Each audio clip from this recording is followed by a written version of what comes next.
வாழ்க்கையில் இப்பொழுது சந்தித்துக் கொண்டிருக்கிற சூழ்நிலைகள் ஒரு கடினமான ஒரு காரியமாக இருக்கலாம். Or the situations or the circumstances that you face, it may be a hard or difficult situations. உபாகமம் 1:17 பார்க்கும் பொழுது ஒருவேளை நீங்கள் கடினமான ஒரு காரியத்தின் பாதையிலே நீங்கள் போய் கொண்டிருக்கலாம். According to Deuteronomy chapter 1 verse 27, according to the verse, we can see that you may lead your life in a difficult path. இல்லாவிட்டால் யாத்திராகமம் 18 அதிகாரம் 22 வசனத்தின்படி பார்க்கும் பொழுது சிறிய காரியமோ பெரிய காரியமோ உங்களை சூழ்ந்து கொண்டிருக்கலாம். So according to Exodus chapter 18 verse 23, and you can see and some great matter or small matters encompass you. இந்த காலை வேளையில கர்த்தருடைய சன்னிதானத்துல வந்திருக்கிற உங்களுடைய காரியம் எதுவானாலும் தேவன் அதை முடிக்கும் முன் இளைப்பாற மாட்டார் என்பது உங்களுக்கு தேவன் இந்த காலை வேளையில கொடுக்கக்கூடிய ஒரு வாக்குத்தத்தம். And you have come to this congregation to worship the Lord, and the Lord presents God, and the Lord is giving you the matter that will not fall until He come and rest and finish the matter to you. நீங்கள் சில காரியங்களை குறித்து பயந்து கொண்டே இருக்கிறீர்கள். And for some matters and you get fear. அது என்ன நடக்கிறது? So what is happening? நீங்கள் பயந்தபடினால் அது உனக்கு சம்பவித்து விடுகிறது. And you are fearing, and so it is prospering to you. யோபு 3 அதிகாரம் 25 வசனத்தை பார்க்கும் பொழுது, when we look at the Job chapter 3 verse 23, அங்கே நான் பயந்த காரியம் எனக்கு நேரிட்டது. அங்கே யோபு தன்னுடைய வாழ்க்கையை அறிக்கையிடுகிறான். and here the Job is confessing his life. அவன் ஒரு உத்தமன், and he is an upright, அவன் ஒரு சன்மார்க்கன், and he also தேவனுக்கு பயந்த மனிதன், and he feared God, பொல்லாப்புக்கு விலகின மனிதன், and he eschewed evil, நல்ல ஜெபிக்கிற மனுஷன். and he is a good prayer warrior. ஆனா அவனுக்கு உள்ள அவனை அறியாமலே ஒரு பயத்தின் போராட்டம் இருந்தது. but inside him and there is a struggle that he fear for matters. என்ன பயம்? and what is a fear? ஒருவேளை இதெல்லாம் போய்டுமா? sometimes it may go away from us. இந்த பிள்ளைகள் எல்லாம் செத்து போய்டுவாங்களா? and will all my children die? இந்த ஐஸ்வர்யம் எல்லாம் நம்மளை விட்டு போய்டுமோ? will all these riches will go away from me? இப்படி ஒரு பயத்தின் ஆவி அவனுக்குள்ள ஒரு போராட்டத்தை உண்டு பண்ணிக்கிட்டே இருந்தது. and this spirit of fear caused a confusion and troubles in him.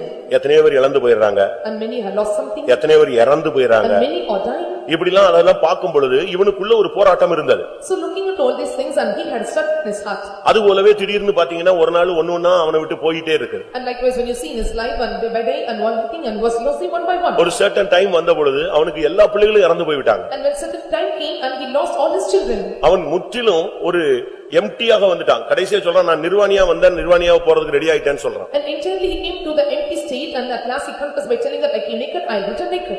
அந்த நிலவரத்துல வந்த பொழுது and when he come to the state, அப்பதான் அவன் அறிக்கையிடுறான், நான் பயந்த மாதிரியே எனக்கு அந்த காரியம் எல்லாம் நடந்துருச்சு. and he confessed telling that I greatly fear is upon me and it come upon me. கடந்த காலங்களில் நீங்க என்னென்ன காரியங்களுக்கு பயந்தீங்க? so in the past times, and what are the things you feared of? அது உங்க வாழ்க்கையில நடந்து கூட பிசாசு அதை கொண்டு வந்து நடத்தி காட்டியிருப்பான். and likewise this devil or Satan might have prospered or happened in your life. உன்னுடைய காரியம் எதுவானாலும் சரி, and whatever the matters may be, இன்றைக்கு அந்த காரியத்துக்கு ஒரு பதில் கொடுக்க முடியாத கர்த்தர் இன்னைக்கு இந்த மாலை வேளையில உன்னை தேவனுடைய சன்னிதானத்திலே கொண்டு வந்திருக்கிறார். in this morning time the Lord brought you the presence of God and to give answer for all your prayers. ஒரு சிலருக்கு சில காரியம் முடியலன்னு சொன்னா ரொம்ப துக்கப்படுவாங்க. and for some, if they see the matter did not begin or prosper to them, and they feel grieved. சில காரியம் முடியற வரைக்கும் சாப்பிடாமலே உட்கார்ந்து சோத்ரம் சோத்ரம்னு இருக்கிறவங்க எல்லாம் உண்டு. நானும் அப்படி எல்லாம் பண்ணிருக்கேன். and for certain matters, and they will praise God, and they sit with sorrowful heart, and they just keep praising God. எலியாசருக்கு ஒரு காரியம் இருந்தது. and the king came for Eliezer, அவன் வேலைக்காரன். and he was a servant. ஆனால் அவனுடைய எஜமானுக்கு ஒரு குமாரன் இருந்தான். but there is a son for his master. 40 வயதாகி விட்டது. and he was 40. அவனுக்கு ஒரு பெண் பார்க்க வேண்டும். and he want to see everything. அது அவனுக்கு ஒரு பெரிய மன போராட்டமாக இருந்தது. and it was a great mind depression for him. ஆபிரகாமுக்கு இப்பொழுது செயல்பட முடியாது. and now Abraham could not manifest his work. அதனால எலியாசரை கூப்பிட்டு இந்த ஊழியத்தை கையில கொடுத்துட்டான். and so he called Eliezer and gave the ministry in his hands. என்னோட ஒரு உடன்படிக்கை பண்ணு. and you must make a covenant with me. இந்த காரியத்தை நீ முடிச்சு கொடுன்னு சொல்லிட்டான். and you have to accomplish this matter. அவனுக்கு என்ன பண்ணனே தெரியல. and he did not know what to do further. ஒட்டகங்களை எடுத்துக்கொண்டான். and he called all the camels. வேலையாட்களை எடுத்துக்கொண்டான். and he took all the servants. தேவையான பொருட்களை எடுத்துக்கொண்டான். and he took all the substances. இப்ப புறப்பட்டு போயாச்சு. now he departed. இப்ப புறப்பட்டு போனா when he departed, அவனுக்குள்ள மன போராட்டம் இருந்துகிட்டே இருக்கு. and he had a struggle in his mind. Success ஆகுமா? will it get success? கரெக்டான பொண்ணு கிடைக்குமா? and will we get the right match? இது எப்படி நம்ம கண்டுபிடிக்கிறது? and how to identify? கர்த்தர் இந்த காரியத்தை வாய்க்க பண்ணுவாரா? will the Lord prosper this matter? அப்படி வாய்க்க பண்ணினால் அப்படினு சொல்லி பிரதிஷ்டை எல்லாம் ரோட்லயே பிரதிஷ்டை பண்றான். so if the Lord prospered it, and he was making some consecrations when he was traveling in the street, ரோட்லயே தீர்மானம் எடுக்கறான். and he took determination in the road. ரோட்லயே மன போராட்டம் அவனுக்குள்ள பயங்கரமாக இருக்கிறது. and there was a great struggle for him mind in this road itself. ஏனா அங்க வீடு வாசல் லாட்ஜ் ஒண்ணுமே கிடையாது. and because there is no lodge or door or no gates in the place, என்ன பண்ணனும்னு அவனுக்கு தெரியல. and he did not know what to do further. அதனால அவன் அங்க ரோட்ல நின்னு தான் ஜெபிக்கிறான். So standing in the road and he offered a prayer. என்ன ஜெபம் பண்றான்? And what is the prayer? ஆண்டவரே என்னுடைய பிரயாணத்தை நீங்க வாய்க்க பண்ணணும். Lord, you must prosper my journey. நீங்க நியமிச்ச ஒரு ஆளை எனக்கு காட்டணும். And you must show me the person which is appointed. அத நான் எப்படி கண்டுபிடிக்கிறது? How I can identify her? இன்னைக்கு இங்க இருக்கிற எல்லா பேரண்ட்ஸ்க்கும் தன்னுடைய பிள்ளைகளுடைய கல்யாணத்தை பத்தி ஒரு பெரிய பாரம் இருக்கு. And all the parents take care and they have a great burden concerning the marriage of their sons and daughters. பையனா இருந்தாலும் இப்ப பொண்ணை தேடிட்டு அலைஞ்சிட்டே இருக்காங்க. And even the sons and they were seeking after for the daughters. விசேஷமா பெண் பிள்ளைகளை பெற்றவங்க ரொம்ப கஷ்டப்படுறாங்க. And especially they beget the female children and they are taking on a great burdens. ஏன்னா ஒவ்வொரு நாளும் போறது ஒவ்வொரு வருஷம் போன மாதிரி. Because every day that one day passing it was like for them to pass a year. ஒரு வருஷம் கடந்துருச்சு அப்படினா வயசு கூடிருச்சுனா உடனே ஒரு யுகமே தாண்டின மாதிரி அவங்களுக்கு. And if they are crossing 1 year and they think that they have passed 1 era. இப்படி பிள்ளைகளுடைய விவாகம் ஒரு பெரிய காரியமாக अनेகருக்கு பூதகரமாக நிக்கிறது. And for many people and the marriage matters become a great burden for every parents. இப்போ அவன் என்ன சொல்றான்? Now what he confessed? கடைசில ஒரு பொண்ணு எப்படியே செலக்ட் ஆகுதுங்க, கொஞ்சம் கொஞ்சம் நெருங்கி வருது. And at last when she selected and were able to get a particular girl. அந்த பொண்ணு வீட்டுக்கே போயாச்சு. And she went to the dancer house. அங்கேயும் அவங்க பஜ்ஜி கிஜிலாம் வச்சிட்டாங்கன்னு நினைக்கிறேன். And I think that even they arranged some matters for her. சாப்பாடு snacks எல்லாம் வச்சிட்டாங்க. And they arranged all the food and snacks. ஆனா இவன் சொல்றான், நான் வந்த காரியத்தை சொல்லி அது சக்சஸ் ஆகுற வரைக்கும் நான் நிச்சயம் பண்ணேன், நான் சாப்பிடவே மாட்டேங்கறான். But he says that until I tell the matter which prosper for me and I will not take on heed of it. ஆதியாகமம் 24:33.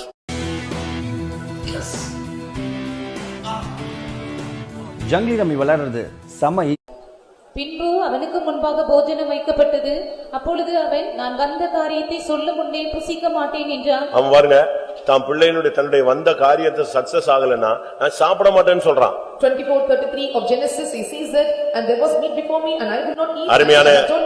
அருமையானவர்களே, இங்க வந்திருக்கிற உங்களில் எத்தனை பேர் உங்களுடைய சில காரியங்கள் ஆகாமல் நீங்க எத்தனை நேரம் சாப்பிடாம இருந்திருக்கீங்க? And dearly beloved, and how many of you come here and without having eating food and not just what about prosper? எத்தனை நாள் உனக்கு சாப்பாடு இறங்க மாட்டேங்குது? And how many days you are not able to consume your food? பாதி சாப்பிட்டுட்டு இருக்கும்போது கை கழுவுனவங்க எத்தனை பேர்? And how many have washed your eat when you eat out? உங்களுக்கு அந்த காரியம் மனசுல வந்த உடனே நீங்க அப்படியே திகைச்சு போயிடுறீங்க. And when the matter comes to your mind and you are astonished. இன்னைக்கு உங்களில் எந்த காரியத்தை குறித்து நீங்கள் பாரப்பட வேண்டாம். So you should not take burden about any matters. உங்களுடைய காரியங்கள் எதுவானாலும் கர்த்தர் அதுக்காக பேசுவாரு, கிரியை செய்வாரு, எதையாவது ஒன்றை ஏற்படுத்துவார். And whatever the matters may be and the Lord will do his work or do something for you and he will do some arrangements for you. உனக்கு ஒரு காரியம் செய்யணும்னா if the Lord want to do some matter to you, ஒருவேளை ஒரு மனுஷனை அனுப்பி அந்த காரியத்தை செய்ய பண்ணுவார். Perhaps the Lord will send a man and will prosper the matter. நல்லா கவனிங்க. And listen carefully. மூணு விதத்துல கர்த்தர் ஒரு மனிதனுடைய காரியத்துக்காக உதவி செய்கிறார். And the Lord helpeth the matters of a man or the 3 ways. ஒன்று, ஒரு மனுஷனை அனுப்பி கிரியை செய்வார். One, the Lord will send a man and he will do his work. இல்லாவிட்டால் ஒரு தூதனை அனுப்பி கிரியை செய்வார். Or he will send an angel and will help you. இந்த ரெண்டும் பாசிபிளா ஆகலன்னு சொன்னா அவரே வருவார். If both is not possible or it does not prosper and he will come directly. இதுதான் தேவன் செய்கிற ஒரு காரியம். And this is the work of the Lord. எத்தனை பேர் இதை விசுவாசிக்கிறீர்கள்? And how many of you believe this? அவங்க மட்டும் அல்லேலூயா சொல்லுங்க. என்னுடைய காரியத்துக்காக கர்த்தர் ஒரு தூதனை அனுப்புவார். And for the sake of my matter the Lord will send an angel. யோசேப்பின் விஷயத்துல பார்க்கும் பொழுது ராஜா ஆள் அனுப்பி அவனை விடுதலை பண்ணினான். And when you see in the matters of Joseph and the Lord sent a man and he helped him. ஒரு தூதனை அனுப்பி பேதுருவை கர்த்தர் விடுதலை பண்ணினார். And the Lord delivered Peter by sending an angel. ஒரு இடத்துல சொல்றார், நானே வந்து அவனை விடுதலையாக்குவேன். In one place he said that I will come directly and I will deliver him. அப்படினாலும் உங்களுடைய காரியம் எதுவாக இருந்தாலும் நீங்க அதை குறித்து பயப்பட வேண்டாம். So whatever your matter may be and you should not fear of it. யாரு போய் பேசுவா, யாரு போய் நமக்காக வழக்காடுவா, யாரு போய் இந்த காரியத்தை சக்சஸ் பண்ணுவா, இதெல்லாம் நீங்க பாரப்பட வேண்டிய அவசியம் இல்ல. நம்முடைய தேவன் எல்லா காரியங்களையும் செய்வார். Who will speak for us and who will plead our cause and who will make the matter success and don't want to take burden of these things and the Lord will prosper the matters. ஒரு நாள் தீர்க்கதரிசி ஒரு பெண்ணுடைய வீட்டிலே விருந்து உண்டு கொண்டிருந்தான். And one day a prophet and arranged a feast in that woman's house. அவன் அந்த ஊர்ல கிராஸ் பண்ணும்போதெல்லாம் இந்த வீட்ல தான் தங்குவான். And when she was crossing the city and he will abide at the place. 2 ராஜாக்கள் 4ஆம் அதிகாரத்துல பார்க்கும் பொழுது when we look at the 2 Kings chapter 4, தன்னை நல்லா கவனிக்கிறாங்களே, இவங்களுக்கு ஏதாவது தேவைப்படுதா அப்படின்னு அவன் யோசித்தான். and he considered that and they were looking after him and whether is there any need for him. எலியாவை கேயாசியை கூப்பிட்டான். And Elijah he called for Gehazi. கூப்பிட்டு சொன்னா, he called and he said, நம்ம இந்த வீட்டுக்கு வர்றோம், நம்மள நல்லா கவனிக்கிறாங்க, இவங்களுக்கு ஏதாவது காரியம் ஆகணுமா? And I'm coming to this house and they looking after me well and whether any matters should be prosper for them. சேனாதிபதி இடத்துல நான் பேசணுமா? And they want to speak to the captains. இல்ல ராஜாவிடத்துல ஏதாவது நான் பேசணுமா? Or they want to speak to the kings. யாத்தியாவது ஏதாவது பேசணும்னா சொல்லு, நான் பேசுறேன் அப்படின்னு சொல்லு. If I need to speak to someone and I will speak for them.